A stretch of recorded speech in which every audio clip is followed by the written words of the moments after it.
E aí pessoal, tudo bem? Sejam bem-vindos à nossa aula, à nossa matéria de planejamento tributário.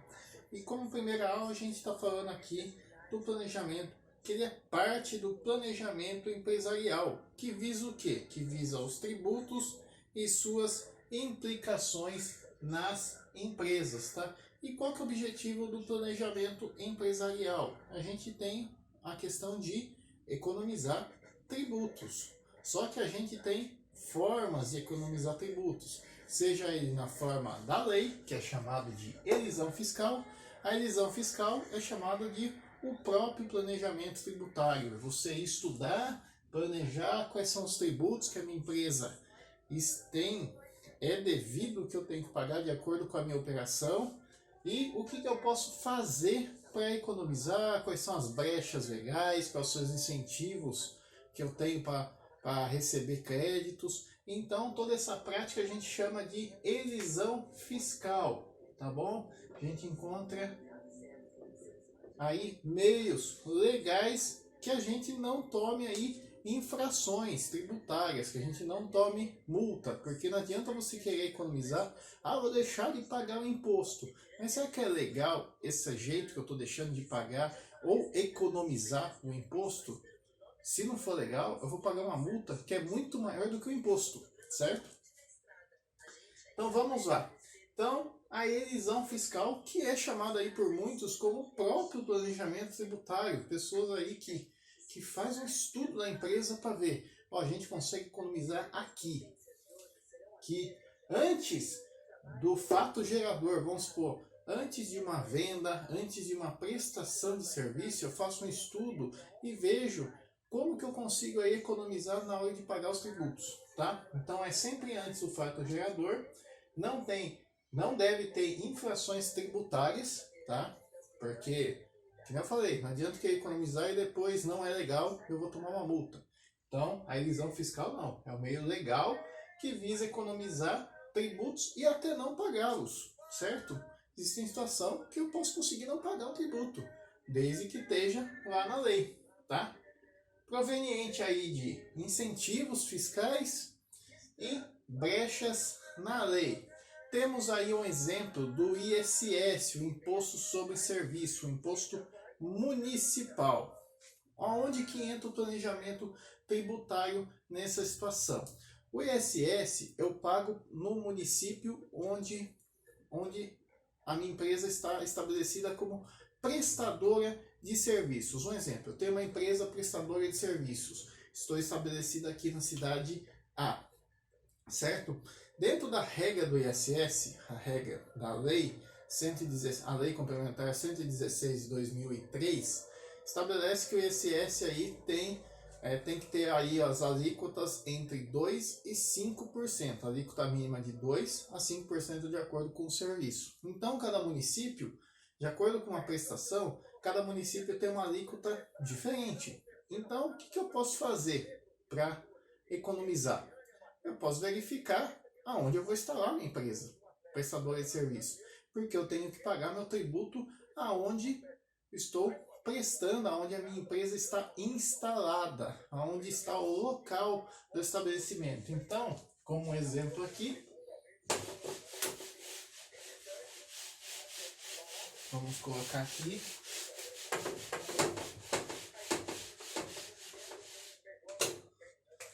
empresa prestadora de serviço, certo? O município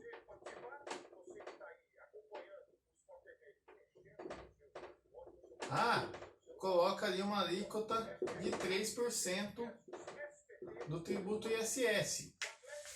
E o município B vai colocar ali uma alíquota de ISS de 5%. Aonde compensa eu instalar a minha empresa? No município A, certo? Então vou ter menos imposto, porque vai cobrar da onde eu estou instalado, certo? O ISS vai incidir, esse é o fator gerador, tá? Ele vai incidir aonde eu estou aonde é o estabelecimento, o local da empresa prestadora de serviço.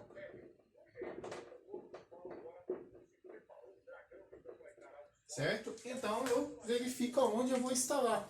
Mas posso também querer ter uma empresa num local, vamos supor, no município B, ó, não quero trocar. Eu tenho uma empresa aqui no município B, eu não quero trocar. Só que eu posso querer o quê? Abrir uma filial aqui no município A, para prestar serviço lá. Certo? Então, isso é a parte do planejamento tributário legal, a elisão fiscal. Vamos para o próximo exemplo agora, que é a evasão. Pessoal, dando continuação agora, a gente falou sobre a elisão fiscal, vamos falar sobre a evasão fiscal. O que é isso? São as práticas ilegais para se pagar menos tributos, tá? Entre elas está a adulteração de documentos, a omissão de informações, as fraudes, as falsificações. Normalmente ocorre o quê? Depois que o fato gerador já ocorreu, tá? Depois que a situação já ocorreu. Vamos supor, fiz uma venda lá de 200 mil reais e eu tenho lá uma incidência lá de 10% de imposto sobre a minha venda. Então eu vou pagar lá 20 mil reais. Só que na hora de eu emitir o documento fiscal, eu vou emitir com 200, vou emitir com 100 e vou pagar 10%, 10 mil. Então eu estou ali falsificando, estou adulterando o documento e estou fraudando, estou adulterando ali uma documentação, estou sonegando imposto, certo? E isso, além de eu ter de pagar uma multa pelo fato de eu não pagar o imposto, essa diferença, tá? Vou responder criminalmente, tá? Então lembrando que essas práticas ilegais que a gente descreveu como adulteração de documentos, omissão de informações, fraudes, então a gente tem aqui, no caso, a omissão de informações, a gente tem aqui a sonegação fiscal, certo? E essas situações aqui, como adulteração de documento, fraude, falsificações, é chamado de fraudes, tá? A omissão e a adulteração também é chamada aqui de sonegação, tá bom? A omissão é chamada de sonegação. A adulteração, a falsificação, é chamada de fraude. E existe uma outra situação, que é também um ato ilegal, que muitos consideram como dentro da evasão fiscal, mas é a simulação, que também é chamado de elisão fiscal. Vamos apagar aqui. Então eu tenho uma situação chamada de simulação ou ilusão fiscal. Qual que é o objetivo disso, pessoal? São correspondentes a eu simular uma situação ali que não é real, tá? Eu vou tentar simular uma situação com o objetivo do quê? De pagar menos impostos e até não pagar, tá? Então a gente tem um negócio lá dissimulado para ocultar o verdadeiro propósito, que é deixar de pagar imposto ou pagar menos imposto, tá? E vamos postar aqui um exemplo. Numa transação de venda, pessoal, venda de imóvel, vamos lá, venda de imóvel. Eu tenho ali a incidência na transação, um imposto chamado ITBI, certo? Tem que pagar esse imposto aqui na transação da venda, certo? Então vamos supor ali que Adalberto, eu quero ali, estou negociando ali com o João, tá? Um imóvel ali, uma transação de compra e venda, um imóvel ali no valor de 500 mil reais, tá bom? Então nessa transação vai incidir o ITBI, tá? Que é a transferência dos bens inservíveis, tá? Porém, o que eu vou fazer? Eu vou simular uma outra operação. Eu vou lá, eu, Adalberto, junto com o João, vamos abrir uma empresa. Vamos abrir uma empresa, olha. E o Adalberto vai colocar lá 500 mil reais em dinheiro no capital social. Vou integralizar 500 mil reais em dinheiro. E o João, ó, vou colocar aqui em cash. E o João vai colocar 500 mil reais, vai integralizar como imóvel, tá? Lembre-se, a gente pode colocar ali no capital inicial, colocar ali parte em dinheiro e parte em imóvel. A gente pode colocar isso, tá bom? Tá? Só que quando eu integralizo esse imóvel no capital social de uma empresa, eu vou lá, destino o imóvel como sendo da empresa, como aplicação da empresa, eu não pago ITBI, certo? Não pago.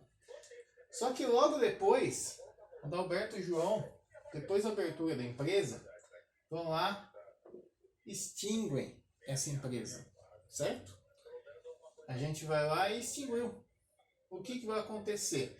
Quando a gente tem a extinção de uma empresa, a gente tem que devolver ali para os sócios os bens integralizados. A gente faz uma transferência dos bens integralizados. A gente faz uma transferência. E o que aconteceu? O Adalberto, nessa transferência dos bens integralizados, ficou com o imóvel. E o João ficou com os 500 mil em dinheiro. Então a gente fez aqui uma troca. Ó, a gente estava comprando e vendendo o imóvel. A gente estava negociando a compra de um imóvel, comprar e vender o imóvel entre a gente ali, tá? Só que aí a gente fala, vai ter imposto. Ah, não, né? Melhor não. Vai encarecer muito aqui a transação. Vamos abrir uma empresa. Você coloca 500 mil em dinheiro, eu coloco aqui o imóvel. Logo depois a gente extingue. Isso daqui, isso é legal, pessoal. Isso daqui é legal. Só que o que a gente fez aqui? Na hora de extinguir, a gente fez a transferência. E quando a gente faz a transferência do capital da empresa extinta, a gente não paga IPTBI aqui, do imóvel. E isso é legal. Só que assim, o que é o objetivo disso? Qual que eu simulei uma outra situação para ocultar um outro fato real, que é a venda de um imóvel, certo? Então é isso.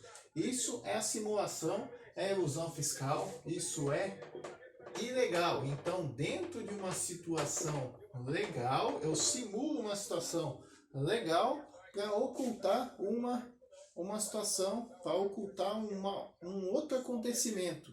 Para quê? O que é o objetivo aqui? Eu não pago imposto. Beleza, pessoal?